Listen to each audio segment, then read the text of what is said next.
Oui, Cheikh Sadibou, sur la même question. Allez-y. Alors, est-ce qu'il faut revenir sur tout ce qui a été dit? Est-ce qu'il faut se répéter? Parce que c'est un sujet qu'on a débattu plusieurs fois concernant cette injustice dont sont victimes ceux qui sont incarcérés.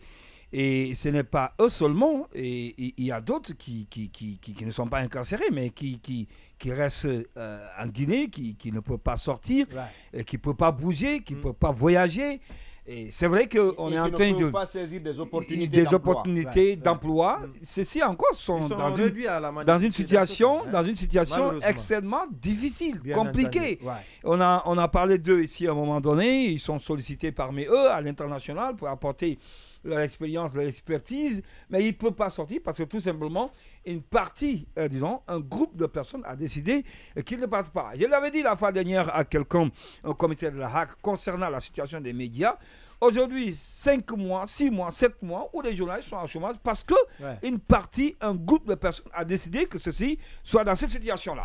Alors, ceux qui sont incarcérés et qui jusqu'ici sans jugement, je ne vais pas revenir sur tout ce qui a été dit. Je pense qu'on a égrené pas mal de est-ce que, pourquoi, parce que on a problématisé le sujet. Donc, on en a tellement parlé que on n'a plus d'arguments. En tout cas, on n'a plus de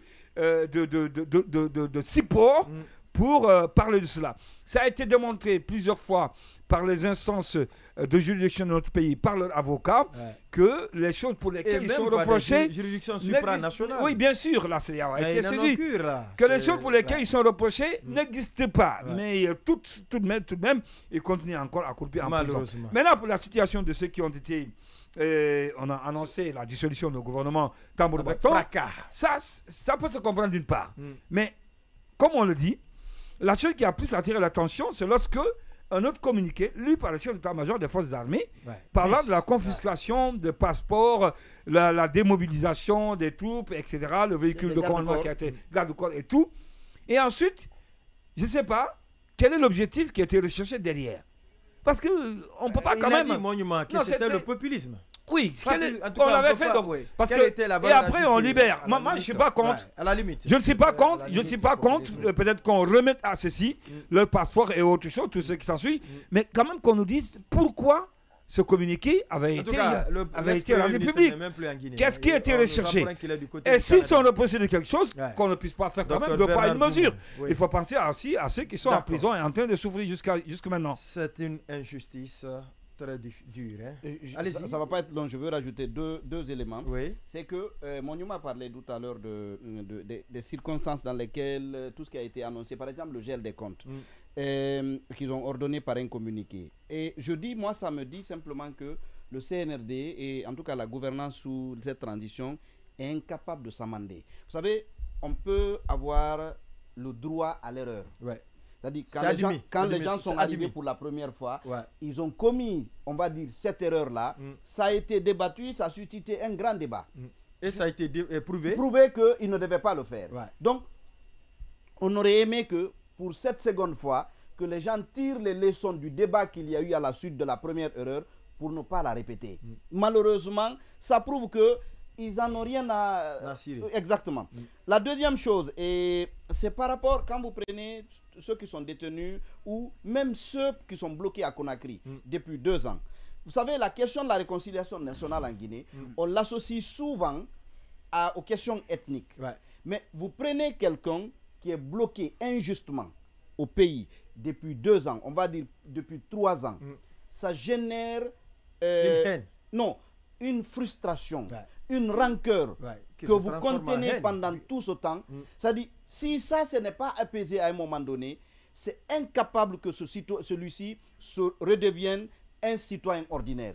C'est impossible qu'il le redevienne. Et ça, je n'ai parlé que de ceux qui sont à la maison, qui sont capables de rencontrer parents, amis et voisins. À plus forte raison. Maintenant, imaginons ceux qui sont à l'intérieur. En prison.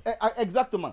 Ils doivent pouvoir éprouver si ils y sont maintenus depuis tout ce temps et que à la suite de tout ça, il est démontré qu'ils n'étaient responsables de rien par rapport aux accusations qui étaient portées à leur encontre. Vous pouvez imaginer ce qu'ils peuvent ressentir.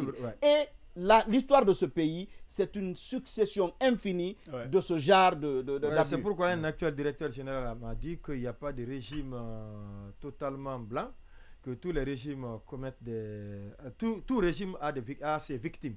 C'est ce qu'il m'a dit quand on parlait de la situation justement des médias, la situation que les médias traversent, que certainement ça peut faire partie du lot des victimes que leur régime est en train de commettre. Ça, c'est un directeur qui assume. Oui, certainement.